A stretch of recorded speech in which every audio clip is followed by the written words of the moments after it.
Om Swastiastu, perkenalkan nama saya Imade Surabawo atau akrab dipanggil Agus dengan NIM 2213041005 dari mahasiswa S2 Program Studi Pendidikan IPA. Nah, pada kesempatan kali ini saya akan menjawab beberapa studi kasus, tepatnya ada 10 studi kasus mengenai ITS Filsafat Pendidikan yang diampu oleh Dr. Inyomantika MSI. Baik, kita menuju ke studi kasus yang pertama, yaitu terkait dengan hakikat filsafat dalam pendidikan, di mana terdapat seorang guru di sebuah sekolah menengah merasa kebingungan menentukan arah pembelajarannya. Nah, ia hanya mengikuti buku teks tanpa memahami mengapa suatu konsep itu penting diajarkan. Kepala sekolah kemudian menegaskan untuk mempelajari filsafat agar lebih memahami makna dasar dari pengetahuan dan pengajaran, terutama pada filsafat pendidikan. Nah, pertanyaannya, apa makna filsafat yang dapat membantu guru tersebut memahami kembali tujuan, dasar, dan arah pendidikan? Jelaskan cabang filsafat serta karakteristiknya dari aspek ontologi, epistemologi, dan aksiologi dalam konteks kasus tersebut. Nah, dalam perjalanan menjadi seorang pendidik, tentunya banyak kebingungan, dan kebingungan itu adalah suatu hal yang wajar. Banyak guru akan merasa hal yang sama, di mana mereka belum menemukan arah, belum memahami makna dari sebuah proses mengajar, atau bahkan belum memenuhi sepenuhnya apa yang sebenarnya disebut itu pendidikan. Nah, sebenarnya disinilah peran seorang pemimpin sekolah, terutama kepala sekolah, menjadi penting untuk menuntun guru memahami sebuah filsafat pendidikan sebagai pondasi. Nah, filsafat pendidikan itu berdiri di atas tiga pilar utama, seperti yang kita ketahui, yaitu ada ontologi, ada epistemologi, serta aksiologinya. Nah, tentunya ketiganya ini saling bersinergi untuk membantu guru melihat pendidikan bukan hanya sekedar kegiatan dalam menyampaikan sebuah materi, tetapi sebuah usaha sadar untuk memanusiakan manusia seutuhnya. Pertama, kita lihat dari aspek ontologinya, yaitu di mana kita akan memahami sebuah hakikat dari pendidikan. Nah, ontologi membawa guru kembali pada pertanyaan dasar, yaitu apa sebenarnya hakikat dari pendidikan itu sendiri. Nah, melalui pemahaman ontologis ini, guru diajak untuk tidak hanya terpaku pada buku teks. Guru mampu harus menangkap inti dari setiap konsep dari sebuah esensi materi yang akan diajarkan. Ketika guru memahami makna di balik ilmu yang disampaikannya, tentunya guru tersebut tidak hanya mengajar, tetapi ia juga menuntun murid untuk menggunakan pengetahuan itu dalam menghadapi persoalan yang nyata. Kemudian, kita lihat dari segi epistemologi, yaitu bagaimana pengetahuan itu dibentuk atau didapat. Nah, epistemologi itu sendiri menjelaskan bahwa bagaimana sebuah pengetahuan itu diperoleh, dibangun, dan divalidasi. Kita bicara dalam konteks pendidikan, ini menjadi pengingat bagi guru bahwa belajar itu bukan hanya sekedar menghafal. Pengetahuan sejati akan lahir dari proses berpikir melalui dialog, diskusi, dan dialektika yang aktif di dalam kelas. Nah, guru ini bukan lagi satu-satunya sumber informasi yang berceramah di depan kelas seperti tahun-tahun sebelumnya, tetapi menjadi sebuah pengarah yang membantu murid membangun pengetahuannya sendiri. Tentunya dengan pendekatan ini, pembelajaran diharapkan menjadi lebih bermakna, kontekstual, dan berkesadaran. Kemudian kita lanjutkan terkait aspek dari aksiologi. Nah, aksiologi ini melihat untuk apa sebenarnya pengetahuan diajarkan. Aksiologi itu membawa kita pada pertanyaan penting. Seperti yang saya katakan tadi, untuk apa pengetahuan itu diajarkan? Nah, seorang guru harus paham makna dari pertanyaan tersebut. Jika seorang guru mengajarkan sains misalnya, tugasnya tidak berhenti pada menjelaskan konsep atau hukum alam. Guru juga memiliki peran penting dalam menumbuhkan etika ilmiah, kesadaran ekologis, dan tanggung jawab dalam menggunakan sains untuk kehidupannya. Nah, aksiologi inilah yang memberikan arah, memastikan bahwa proses pembelajaran tidak hanya menghasilkan murid yang mengetahui sesuatu, tetapi murid yang benar-benar memahami nilai di balik pengetahuan itu sendiri. Nah, ketika guru memahami ketiga aspek filsafat pendidikan ini, yaitu ada ontologi, epistemologi, dan aksiologi, nah, secara tidak sadar, guru itu akan menemukan arah baru dalam proses mengajarnya. Guru akan sadar bahwa pendidikan bukan sekedar aktivitas rutin, tetapi sebuah perjalanan memerdekakan, menuntun, dan memanusiakan. Dengan pijakan filsafat inilah pembelajaran yang baik dapat tumbuh, lebih bermakna, lebih berpihak pada murid, dan lebih selaras dengan tujuan sejati dari pendidikan. Kemudian, kita lanjut ke pertanyaan kedua. Terdapat studi kasus mengenai guru dan pertanyaan ontologis. Dalam sebuah pelatihan, seorang guru bertanya, apakah belajar itu proses menghafal atau membentuk makna? Nah, sama seperti yang tadi yang sudah kita jelaskan di ontologis, pertanyaan itu menimbulkan perdebatan di antara peserta. Pertanyaannya, bagaimana aspek ontologi filsafat pendidikan dapat digunakan untuk menjawab pertanyaan guru tersebut dan apa implikasinya terhadap cara guru memahami makna belajar? Oke, pertama kita bedah dari sisi ontologisnya terlebih dahulu.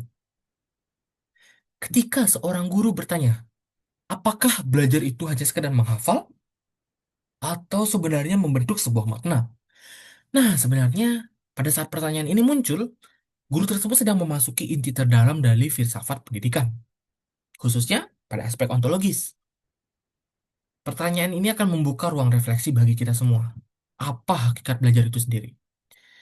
Nah, jika kita lihat secara mendalam dari pandangan ontologis, belajar itu sebenarnya bukan hanya sekedar aktivitas untuk mengetahui sesuatu. Belajar ini sebenarnya adalah proses perubahan dalam diri manusia. Nah, mengapa bisa bilang seperti itu? Karena proses eksistensial yang menjadikan seorang bukan hanya lebih paham, tetapi juga menjadi lebih utuh sebagai manusia. Bagi sebagian orang mungkin belajar hanya dianggap identik dengan menghafal. Ya, pandangan ini sebenarnya tidak sepenuhnya salah, karena ia berakar dari filsafat perennialisme, di mana filsafat perennialisme ini menekankan sebuah kebenaran yang absolut dan pengetahuan yang telah mapan. Tapi, jika kita melihat bahwa belajar adalah proses membentuk makna, ini pun tidak bisa kita katakan sepenuhnya benar ataupun salah, karena memiliki dasar pada pandangan filsafat konstruktivisme, di mana sebuah filsafat yang melihat belajar itu sebagai hasil interaksi aktif individu dengan lingkungannya. Nah, kedua pandangan ini bukan untuk dipertentangkan, tetapi kita pahami sebagai bagian dari proses belajar. Belajar bisa melibatkan hafalan, tetapi tidak berhenti pada hafalan. Belajar bisa pembentukan makna, tetapi makna itu pasti lahir dari proses dialektika antara individu, pengalaman, serta dunia di sekitarnya. Nah, lalu apa implikasinya bagi guru? Nah, guru itu kita kenal sebagai fasilitator. Nah, dari pemahaman inilah guru bisa melihat peran dirinya dengan lebih jelas. Bukan lagi sebagai penceramah, tetapi sebagai fasilitator perancang pengalaman belajar. Nah, guru juga sebagai penyedia kesempatan agar murid berinteraksi dengan pengetahuan. Kelas ini bukan hanya sekedar tempat untuk menyampaikan informasi, tetapi sebuah arena, kita bilang, arena dialektika, di mana murid sendiri akan menemukan realitas belajar mereka. Murid datang dengan dunia yang pengalaman yang unik, dengan pengalaman masing-masing yang tentunya berbeda dan beragam, sehingga belajar itu harus memberi ruang bagi keberagaman itu. Nah, kemudian belajar itu tidak hanya berhenti pada kita untuk sekedar tahu saja, tetapi belajar itu adalah sebuah perjalanan bertingkat. Ya, perjalanan bertingkat. Dari tidak tahu menjadi tahu, kemudian dari tahu menjadi sadar, dan dari sadarlah itu menuju kebijaksanaan. Inilah sebenarnya esensi belajar yang sesungguhnya. Perjalanan humanis yang membentuk sebuah keutuhan dalam diri untuk menjadi manusia yang utuh. Kemudian, kita lanjutkan ke pertanyaan nomor tiga, studi kasus nomor tiga, mengenai epistemologi di ruang kelas. Seorang dosen di LPTK, Lembaga Pendidikan Tenaga Kependidikan, memperkenalkan berbagai cara memperoleh pengetahuan, mulai dari pengalaman, eksperimen, hingga intuisi. Nah, jadi dosen ini mengajar untuk mengenalkan banyak pengalaman, eksperimen, dan intuisinya. Banyak cara untuk memperoleh pengetahuan, yaitu dari segi berarti epistemologinya. Kemudian pertanyaannya, analisislah kasus ini menggunakan sudut pandang epistemologi filsafat pendidikan. Bagaimana pemahaman tentang sumber pengetahuan memengaruhi metode mengajar? Ya, tentunya dari cara memperoleh pengetahuan itu pasti akan mempengaruhi metode mengajarnya. Nah, ini kita lihat dari segi filsafat sudut pandang epistemologinya. Nah, ketika seorang dosen di LPTK memperkenalkan berbagai cara memperoleh pengetahuan, itu sebenarnya bukan hanya sekedar variasi yang kita kenal ya untuk metode mengajar. Tindakan itu menunjukkan bahwa dosen tersebut sebenarnya memahami filsafat pendidikan secara mendalam, terutama pada aspek epistemologinya, yaitu kajian tentang bagaimana pengetahuan itu diperoleh. Nah, dari sudut pandang epistemologi, belajar itu seperti yang kita bahas sebelumnya, belajar itu bukan hanya aktivitas mekanis, tapi ia adalah proses intelektual dan spiritual yang melatih cara berpikir, memahami, dan memaknai sebuah dunia. Ketika dosen memperkenalkan banyak pendekatan untuk memperoleh pengetahuan, ia itu sebenarnya sedang membangun landasan untuk terbentuknya kemampuan abad 21. Ada kolaborasi, komunikasi, berpikir kritis, kreativitas, literasi digital, karakter, citizenship, dan lebih banyak lagi untuk 6C itu. Nah, pengetahuan itu tentunya tidak muncul begitu saja. Pengetahuan itu muncul dari bagaimana seseorang mengalami, menalar, dan merefleksikan apa yang dipelajarinya. Nah, disinilah tiga aliran utama epistemologi itu memainkan peran penting. Yang pertama, kita bahas tentang empirismenya, yaitu belajar dari pengalaman, pandangan empiris. Empiris ini menekankan bahwa sumber utama pengetahuan itu adalah pengalaman indrawi. Nah, dalam konteks pembelajaran, kita lihat ini tampak jelas ketika guru menggunakan pendekatan berbasis pengalaman atau yang kita sebut dengan experiential learning atau contextual learning. Nah, tentunya dengan pendekatan ini, murid bisa memahami sesuatu karena mereka melihat, merasakan, mencoba, dan mengalaminya sendiri. Nah, pengetahuan ini hadir secara nyata, bukan hanya sekedar teori, tapi kita bisa merasakan. Kemudian, kita lihat dari sudut pandang rasionalisme, yaitu belajar melalui penalaran. Nah, ini sedikit berbeda dari empirisme, karena rasionalisme ini menekankan bahwa pengetahuan itu lahir dari sebuah nalar atau penalaran yang logis. Nah, guru menggunakan metode deduktif, analitis, serta problem solving. Nah, sebenarnya inilah yang mendorong murid untuk berpikir kritis dan sistematis. Di kelas, pendekatan ini memunculkan sebuah dialektika pertukaran ide yang aktif antara guru dan murid. Murid tidak hanya menerima pengetahuan, tetapi mengolahnya secara rasional. Bagaimana bisa didapat pengetahuan itu? Kemudian, konstruktivisme, yaitu pengetahuan itu dibangun, bukan diberikan. Nah, inilah yang menggabungkan pengalaman empiris dengan penalaran rasional. Dalam pandangan ini, pengetahuan bukan diberikan begitu saja kepada murid, tetapi dibangun melalui proses mencoba, menganalisis, berdiskusi, merefleksikan, dan mengaitkan dengan pengalaman pribadi. Nah, kelas inilah yang menjadi ruang konstruksi pengetahuan, bukan lagi bukan lagi sebuah ruang transfer informasi, tetapi banyak yang kita temukan sekarang, ruang kelas itu masih sedikit, sebagian kecil masih menjadi ruang transfer informasi. Nah, seharusnya murid itu menjadi subjek aktif dalam proses pembelajaran. Nah, disinilah sebenarnya dengan memahami ketiga pandangan epistemologis ini, yaitu empiris, realisme, dan konstruktivisme, guru ini dapat merancang pembelajaran yang tidak hanya informatif, tapi juga transformatif. Guru tidak lagi terjebak pada satu cara mengajar, itu ceramah, tetapi bisa memadukan pengalaman, penalaran, refleksi untuk menciptakan sebuah pembelajaran ilmiah bermakna dan memberdayakan murid. Nah, inilah sebenarnya inti epistemologi dalam pendidikan. Membantu murid menemukan sebuah pengetahuan melalui proses yang humanis dan mendalam, seperti pada konsep deep learning. Baik, kita lanjutkan ke studi kasus nomor 4 terkait aksiologi dalam kurikulum. Dalam revisi kurikulum sekolah, muncul perdebatan. Apakah pendidikan harusnya menekankan nilai moral atau cukup berfokus pada pencapaian akademik? Nah, ini menjadi perbincangan oleh baik itu orang tua ataupun murid itu sendiri. Dan bahkan guru juga bertanya-tanya, apakah revisi kurikulum ini seharusnya menekankan nilai moral atau capaian akademik? Nah, pertanyaannya, gunakan aksiologi pendidikan untuk menganalisis kasus tersebut. Bagaimana nilai dan etika mempengaruhi arah serta tujuan kurikulum? Nah, dengan adanya aksiologi pendidikan ini, kita bisa menjawab pertanyaan tersebut.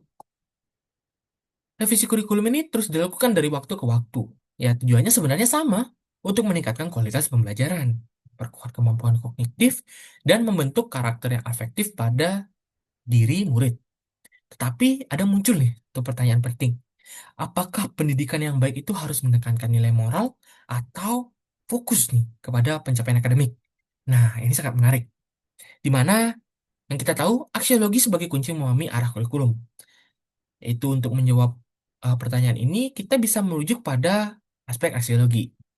Aksiologi ini berbicara tentang apa tujuan pendidikan dan nilai apa yang harus menjadi dasar dalam prosesnya. Dalam perspektif ini, kurikulum itu tidak boleh dipahami hanya sebagai alat transfer pengetahuan. Nah, seperti tadi, kurikulum ini harus dipandang sebagai wahana pembentukan manusia yang bermartabat dan manusia yang tidak hanya cerdas secara intelektual, tapi juga matang secara moral dan emosional. Nah, tentunya nilai moral dan etika ibaratkan sebuah jiwa yang menghidupkan kurikulumnya. Tentunya tanpa moral dan etika tersebut, pendidikan akan kehilangan arah. Pengetahuan itu memang penting, tetapi tanpa etika, pengetahuan bisa dipakai untuk tujuan yang tidak manusiawi, yang bertentangan dengan ajaran agama. Tanpa nilai, pembelajaran akan terjebak pada sekedar angka, skor, ataupun target-target akademik semata. Dan aksiologi ini mengingatkan kita bahwa manusia tidak cukup hanya berpikir logis dan rasional. Manusia juga harus menjunjung tinggi moralitas dan etika demi terciptanya kehidupan yang harmonis. Kemudian, dampak kurikulum tanpa nilai apa? Nah, ketika nilai moral ini dihilangkan, kurikulum itu sendiri berpotensi berubah menjadi alat ekonomi semata. Ya, pendidikan hanya digunakan sebagai jalur menuju pekerjaan, bukan proses manusia seutuhnya. Nah, selain itu, hilangnya dasar etika dapat membuka jalan bagi praktik-praktik manipulatif. Di sini yang kita khawatirkan, baik itu manipulasi nilai atau hasil belajar. Nah, sebenarnya pada titik inilah pendidikan akan kehilangan integritasnya. Aksiologi ini sebenarnya mengajarkan kita bahwa pendidikan yang sejati membutuhkan keseimbangan antara moralitas dan pengetahuan. Dengan menjadikan nilai sebagai dasar, arah pendidikan menjadi lebih jelas dan bermakna. Kurikulum tidak hanya menyiapkan murid agar pandai, tetapi mereka juga membantu murid untuk tumbuh menjadi pribadi yang jujur, adil, dan martabat. Inilah sebenarnya esensi murni dari pendidikan, membangun manusia seutuhnya, bukan hanya kecerdasannya. Kemudian, kita lanjutkan ke soal kelima, atau studi kasus yang kelima, filsafat sebagai inspirasi pendidikan. Seorang kepala sekolah berupaya membangkitkan semangat-semangat guru untuk terus berinovasi dengan mengatakan bahwa filsafat dapat menjadi sumber inspirasi. Ya, itu adalah kewajiban dan tugas untuk kepala sekolah untuk memotivasi lingkungan pendidikan. Lalu pertanyaannya, jelaskan bagaimana filsafat dapat berperan inspirasional, preskriptif, dan investigatif dalam membantu guru menghadapi perubahan dunia pendidikan yang cepat. Ya, kita ketahui pendidikan dunia saat ini berkembang dengan sangat cepat. Perubahan terasa di setiap sudut-sudut ruang belajar. Sementara guru itu masih, sebenarnya guru itu masih dikatakan masih dilema mengikuti sebuah derasnya perkembangan zaman atau tetap berada di zona nyaman. Nah, itulah kedua pilihan yang bikin dilema. Masih pada masih mengikuti perkembangan zaman atau berada pada zona nyaman. Pada titik inilah filsafat pendidikan hadir sebagai sumber inspirasi panduan dan alat refleksi untuk menjaga guru tetap relevan dan berdaya di tengah perubahan. Kita lihat dari segi filsafat inspirasional, di mana filsafat ini membangunkan kesadaran dan idealisme, di mana ini akan membantu guru untuk menyalakan kembali kesadaran yang mungkin meredup akibat beban administratif dan rutinitas yang menumpuk. Nah, melalui refleksi ini, guru diingatkan pada idealisme awalnya, yaitu keinginan untuk mendidik dan menuntun serta mengubah kehidupan murid. Inspirasi ini mendorong guru untuk peka terhadap tuntunan zaman yang terus berubah. Pembelajaran mungkin harus relevan dengan dunia nyata, sehingga untuk membangunkan kembali jiwa dan sebuah idealisme guru akan mungkin membangunkan sedang eh, jiwa semangat idealisme yang sedang tertidur dikarenakan sebuah beban administratifnya. Nah, jika kita lihat dari pandangan eh, filsafat preskriptif, itu menjadi sebuah kompas nilai dari pedoman praktis, di mana guru diharapkan mampu menciptakan sebuah strategi pembelajaran yang efektif dengan perkembangan teknologi yang terus berkembang hingga saat ini. Sehingga filsafat ini akan berperan dalam menjaga sebuah arah perubahan untuk kepentingan dan globalisasi yang kian tergerus oleh zaman. Kemudian kita lihat dari segi filsafat investigatif, di mana guru terus dituntun untuk berinovasi terkait penelitian, pengabdian, serta pendidikannya. Itu tidak untuk berkembang. Nah, efektivitasnya apa? Efektivitasnya ini adalah sebuah pembelajaran yang diterapkan di kelasnya. Sehingga sebagai guru itu harus tetap berpikir kritis dan reflektif. Tidak hanya sekedar menerima sebuah kebijakan baru, tetapi bisa menganalisa sebuah kebijakan apakah berdampak positif atau negatif bagi masa depan pendidikan itu sendiri.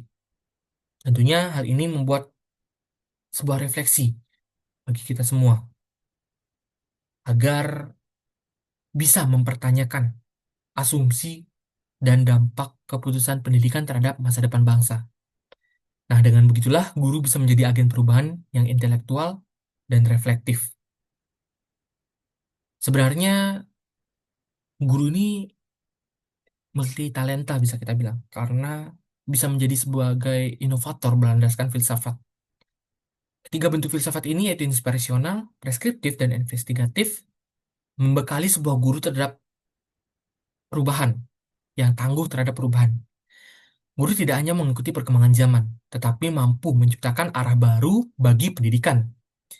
Tentunya dengan landasan filsafat yang kuat, guru dapat terus berinovasi, menjaga nilai, dan menjalankan peran mulianya dalam membentuk sebuah manusia yang bermartabat dan utuh. Baik, kita lanjutkan ke pertanyaan selanjutnya, yaitu mengenai ideal versus realisme di sekolah. Sebuah sekolah merancang program sekolah impian dengan visi luhur semua siswa menjadi manusia unggul secara moral dan intelektual. Namun di lapangan, keterbatasan sarana dan motivasi siswa membuat visi itu sulit diwujudkan. Nah, ini pasti tantangan bagi sekolah-sekolah yang memang ingin untuk sekolah tersebut dijadikan sekolah impian bagi calon murid yang akan bersekolah di sana. Pertanyaannya, bandingkan cara pandang idealisme dan realisme dalam menafsirkan masalah tersebut. Filsafat mana yang lebih relevan diterapkan dan mengapa? Nah, dari segi idealisme dan realisme, kita harus perhatikan sama-sama. Setiap sekolah pasti memiliki cita-cita yang besar untuk menciptakan sebuah sekolah impian. Sebuah tempat yang nyaman, inspiratif, dan penuh harapan. Tetapi, jika kita lihat realitas di lapangan, tentunya ini tidak selalu sejalan dengan teori. Nah, di sinilah filsafat dari pandangan idealisme dan realisme ini akan mencarikan solusi dengan dua sudut pandang yang berbeda. Yang pertama yaitu tentang idealisme, memandang sekolah sebagai impian atau puncak harapan. Nah, dalam perspektif ini, mungkin sekolah impian itu adalah manifestasi tertinggi dari cita-cita pendidikan, karena menggambarkan gambaran sempurna dari proses mendidik manusia. Namun, idealisme ini juga menekankan bahwa perubahan sejati tidak hanya bergantung pada fasilitas fisik. Bahkan ketika sarana dan prasarana terbatas, idealisme ini akan percaya bahwa transformasi paling penting itu justru terletak pada manusianya, SDM-nya. Nah, pada kesadaran, nilai, dan moral warga sekolah. Guru, murid, kepala sekolah, intinya seluruh warga sekolah ini bisa menciptakan suasana pendidikan yang bermakna jika mereka memahami esensi pendidikan itu sendiri. Dalam pandangan ini, sekolah itu bisa menjadi impian. Meski fasilitasnya sederhana, tetapi selama nilai moral, motivasi, komitmen bersama ditegakkan dengan kuat, sekolah impian itu pasti akan terwujud. Kemudian kita lihat dari segi realisme, menghadapkan mimpi dengan fakta. Realisme ini memandang kegagalan mewujudkan sekolah impian, bukan karena lemahnya cita-cita, tetapi karena ketidaksesuaian antara visi dengan kondisi nyata atau real di lapangan. Realisme ini menekankan pentingnya data, fakta, dan analisis untuk menciptakan sekolah yang ideal. Pihak sekolah tentunya harus memahami kesadaran sebenarnya bahwa kualitas sarana dan prasarana, jumlah tenaga pendidik, kapasitas guru, kondisi murid, serta dukungan masyarakat itu sangat mengemban nilai yang penting di dalam sekolah impian tersebut. Dengan pandangan realisme, membangun sekolah impian bukan hanya tentang ide besar, tetapi sebuah strategi yang konkret. Sekolah perlu meningkatkan kapasitas SDM, memperbaiki fasilitas sarana dan prasarananya, menyusun langkah-langkah berbasis realita yang benar bisa diwujudkan. Nah, meskipun berbeda antara idealisme dan realisme ini tentunya bukan hal yang untuk diperdebatkan, karena keduanya justru saling melengkapi. Idealisme akan memberikan arah, memperkuat nilai moral, dan menjaga cita-cita pendidikan. Sementara realisme memastikan bahwa langkah perubahan tetap membumi, terukur, dan sesuai dengan kondisi yang ada atau kondisi nyata. Sekolah dapat mencapai mimpinya ketika idealisme ini menjadi pemandu dan realisme sebagai pijakannya. Tentunya dengan keduanya ini, pendidikan bisa bergerak secara visioner, sekaligus realistis, tanpa kehilangan nilai luhur yang menjadi sebuah jiwa dalam pendidikan itu sendiri. Jadi, tidak ada yang relevan. Keduanya akan berdiri setara untuk menuju visi dan sekolah impian tersebut. Kemudian kita lanjutkan ke soal nomor 7, di mana pendidikan nilai di tengah globalisasi. Guru pendidikan agama di sekolah internasional merasa kesulitan menanamkan nilai spiritual di tengah arus budaya barat yang bebas. Ya, kita kenal di budaya barat itu agnostik ya. Itu eh, mereka itu percaya terhadap Tuhan, tetapi mereka tidak memilih agamanya itu sendiri. Lalu, pertanyaannya, bandingkan pandangan filsafat timur dan filsafat barat dalam konteks pendidikan nilai. Bagaimana keduanya dapat disinergikan untuk membentuk karakter siswa? Oke, di tengah derasnya arus globalisasi ini, pendidikan nilai menjadi semakin penting untuk menjaga karakteristik siswa agar tetap kuat, bermoral, dan beretika. Untuk mencapai tujuan tersebut, kita harus memadukan dua sudut pandang besar dalam filsafat, yaitu filsafat timur dan filsafat barat. Ya, keduanya memiliki kekuatan yang berbeda, tetapi jika kita sinergikan keduanya, itu bisa mampu membentuk esensi dari pendidikan yang sebenarnya, yaitu membentuk manusia yang utuh.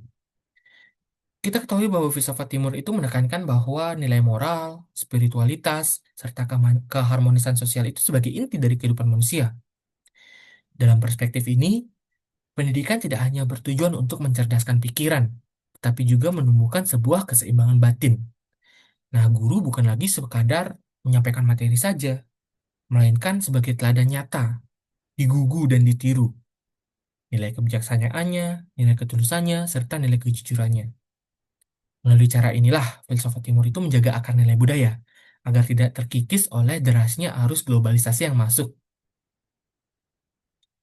Di sisi lain, kita lihat dari filsafat barat, itu lebih menekankan pada eksistensi humanisme dan eksistensialismenya, di mana manusia itu dipahami sebagai individu yang otonom, rasional, dan ya bebas untuk menentukan arah hidupnya.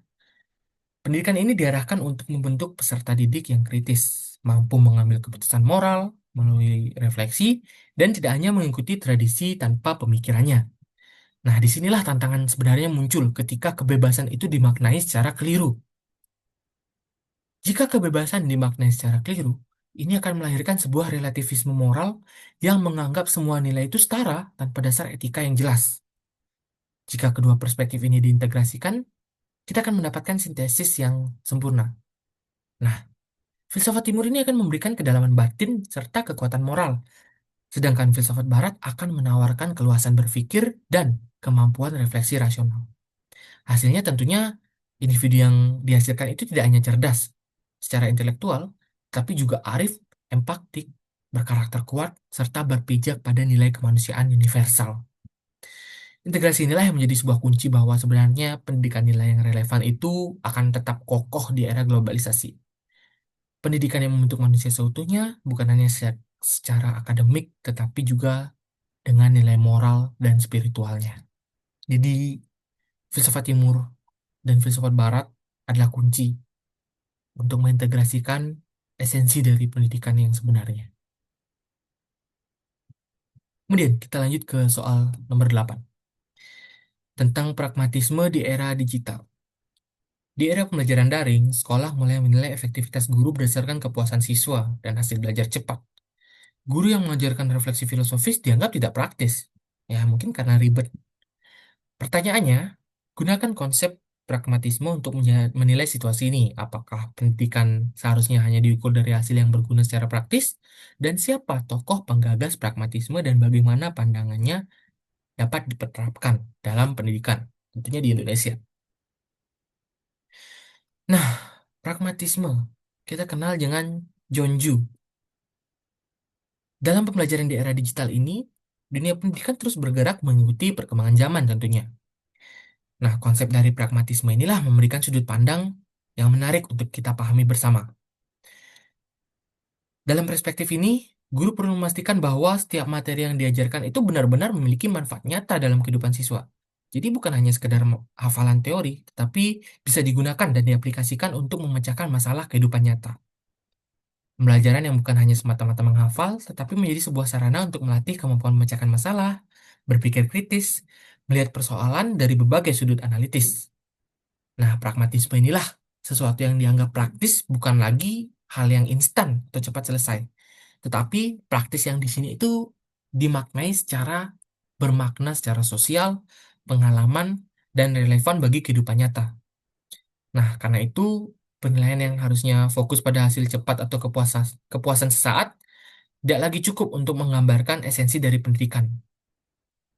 John Ju yang menjadi salah satu tokoh utama pragmatisme menekankan bahwa pendidikan itu sejati lahir dari keharmonisan antara tindakan serta refleksinya. Jadi tindakan dan refleksi ini berkesinambungan, saling berkaitan, bersinergi.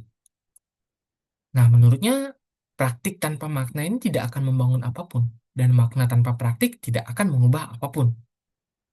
Pendidikan yang baik harus membentuk manusia yang mampu berpikir, merasakan, dan bertindak secara bijaksana melalui pengalaman hidupnya. Dalam konteks Indonesia, pandangan pragmatisme Jonju ini dapat diterapkan melalui pembelajaran berbasis pengalaman digital. Nah, teknologi ini bukan hanya sebagai media penyampai materi, tapi teknologi ini kita ibaratkan sebagai alat untuk menciptakan pengalaman belajar yang mendalam dan bermakna.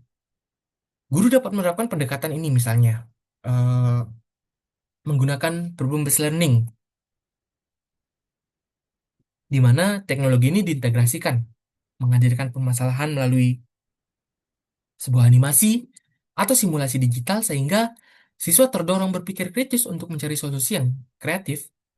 Kemudian kedua, penilaian ini tidak hanya terfokus pada hasil akhir seperti pertanyaan tadi, tetapi kita akan menilai pada proses konstruksi pengetahuan siswa, bagaimana mereka berpikir, bagaimana mereka mengambil keputusan, dan bagaimana mereka merefleksikan pengalaman belajarnya. Melalui penerapan pragmatisme ini, Jonju tentunya akan membuat pembelajaran ini menjadi lebih dari sekadar aktivitas di kelas. Ia akan berubah menjadi proses reflektif yang bermakna, serta membantu siswa untuk memperoleh pengalaman hidup yang lebih kaya dan relevan. Dengan demikian, pendidikan tentunya benar-benar menjalankan esensinya, yaitu membentuk manusia yang berpikir aktif, reflektif, dan bijaksana, serta siap menghadapi tantangan dalam dunia yang terus berubah. Sehingga pendidikan pada saat ini bukan hanya untuk sekedar menyimpan sebuah teori-teori semata, tetapi bisa untuk digunakan, diimplementasikan dalam pemecahan masalah di kehidupan nyata. Kemudian, soal nomor 9, di kasus nomor 9 mengenai pembelajaran berbasis masalah. Sebuah universitas menerapkan problem-based learning dengan tujuan menumbuhkan kemampuan berpikir kritis. Dosen menekankan bahwa teori hanya penting jika dapat diterapkan untuk memecahkan masalah nyata. Pertanyaannya, analisis penerapan problem-based learning terhadap filsafat pragmatisme. Bagaimana prinsip kebenaran berdasarkan kepergunaan ini mendukung pendekatan dalam pendidikan modern. Oke, PBL pada saat ini terus digencarkan untuk bisa membentuk manusia yang bisa memanfaatkan ilmunya secara praktis, bukan hanya secara teori. Dalam pandangan pragmatisme, proses belajar itu tidak pernah berhenti pada teori semata. Teori bukan sesuatu hal yang harus sekadar dihafal, tapi juga sebuah alat berpikir yang dinamis untuk memecahkan permasalahan nyata. Nah, karena itulah pada saat penerapan problem-based learning ini, sejatinya mahasiswa itu sedang diajak untuk memasuki dunia belajar yang lebih autentik dan bermakna. Mahasiswa tidak hanya diarahkan dan diasah untuk berpikir kritis, tetapi juga bisa mendorong untuk menciptakan sebuah solusi yang nyata terhadap persoalan yang sedang dihadapinya. Setiap tugas, setiap studi kasus, dan diskusi itu bukan hanya semata-mata untuk sebuah latihan akademik, melainkan pengalaman langsung dalam menganalisis situasi, menemukan akar masalah, dan merumuskan solusi yang relevan. Jika kita lihat melalui kacamata pragmatisme ini, sebuah teori dikatakan benar bukan karena ia tampil sempurna di dalam buku, tetapi karena ia mampu digunakan untuk menyelesaikan suatu masalah dan hadir sebagai solusi dari masalah tersebut. Maka dari itu, PBL itu tidak lagi berorientasi pada pemecahan masalah secara teoritis, tapi sebuah solusi dari pemecahan masalah tersebut. Dengan cara ini, tentunya pengetahuan akan menjadi sesuatu yang hidup, yang bisa berkembang bersama pengalaman dan perubahan di lingkungan sosial. Melalui pengalaman inilah keterampilan manusia, terutama 6C, critical thinking, creativity, collaboration, communication, citizenship, dan karakter, terus diasah. Semua ini tentunya akan menjadi bekal bagi mahasiswa agar mampu beradaptasi dalam arus globalisasi yang cepat. Dari kampus ini, mereka tidak hanya membuat teori, tetapi mereka akan menciptakan sebuah perubahan positif di masyarakat melalui gagasan dan tindakan nyata yang menghadirkan sebuah solusi dari permasalahan yang nyata. Baik, yang terakhir yaitu studi kasus nomor 10 mengenai refleksi filsafat dalam kehidupan guru. Seorang guru senior merefleksikan pengalamannya. Ia pernah menjadi idealis, kemudian realistis, dan kini pragmatis dalam mengajar. Ia menyadari bahwa setiap filsafat memiliki tempatnya masing-masing. Pertanyaannya, analisislah perjalanan filsafat guru tersebut dari sudut pandang perkembangan paradigma filsafat pendidikan. Bagaimana perubahan pemahaman filsafat dapat membantu guru menjadi pendidik yang lebih bijak. Nah, dari idealis, kemudian realis, hingga pragmatis itu tentunya bukan perjalanan yang singkat. Karena menjadi seorang guru itu bukan hanya sekedar profesi, tetapi sebuah perjalanan makna. Perjalanan yang menuntun seorang pendidik untuk melewati berbagai fase kesadaran. Dari idealisme, realisme, hingga akhirnya menemukan keseimbangan dalam pragmatisme.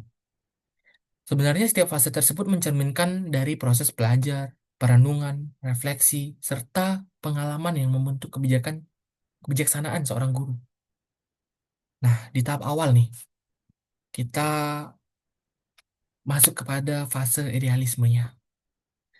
Seorang guru hadir dengan semangat yang menyala-nyala, sedang di fase idealisme. Pendidikan mungkin dipandang sebagai panggilan jiwa. Nilai moral kesempurnaan manusia dan cita-cita luhur itu masih menjadi pusat perhatian. Tetapi, ketika idealisme inilah yang bertemu dengan realitas sekolah yang kompleks, penuh tantangan. Nah, di sini guru akan muncul kegelisahan. Guru mulai mempertanyakan apakah cita-cita ideal dapat benar-benar diwujudkan di tengah kondisi nyata. Nah, dari kegelisahan itulah guru memasuki tahap realisme atau fase realisme, di mana cara pandang guru ini berubah lebih objektif. Guru mulai melihat dunia pendidikan itu sebagaimana adanya, penuh keterbatasan, tuntutan administratif, disparitas kualitas, dan tantangan dunia nyata yang harus disiapkan untuk murid-muridnya. Pola pikir guru pun menjadi lebih rasional dan sistematis, tetapi di dalam diri ini masih tersimpan dilema. Bagaimana menjaga idealisme sekaligus menghadapi realitas tanpa kehilangan makna sebagai pendidik. Dari fase perenungan panjang itulah akhirnya muncul sebuah fase pragmatisme yang membawa guru ke fase tersebut. Pada fase ini, guru memahami bahwa keberhasilan pendidikan itu tidak hanya diukur dari kesempurnaan konsep, tetapi dari relevansi dan manfaat yang dirasakan secara nyata. Kebenaran dalam pendidikan teruji melalui pengalaman, tindakan, dan hasil memberikan perubahan positif bagi murid. Guru akan mulai menyeimbangkan. Dia akan mulai menyeimbangkan sebuah Guru akan mulai menyeimbangkan sebuah permasalahan terhadap pembentukan karakter, reflektif, adaptif terhadap perkembangan zaman, dan solutif untuk memecahkan permasalahan di kehidupan nyata. Jadi, fase pragmatisme ini istilahnya akhirnya kita fase menerima antara idealisme dengan realisme, di mana idealis ditempatkan di tengah-tengah di antara realisme. Nah, dari sinilah Fase-fase tersebut bisa dicapai oleh seorang guru, sehingga dapat membentuk sebuah guru yang tidak hanya memiliki semangat, tapi juga menyadarkan guru untuk mempersiapkan murid dalam menghadapi tantangan dunia nyata. Baik, mungkin sekian yang dapat saya sampaikan. Saya ucapkan terima kasih, dan saya tutup dengan Parma Santi. Om Santi, Santi, Santi, Om.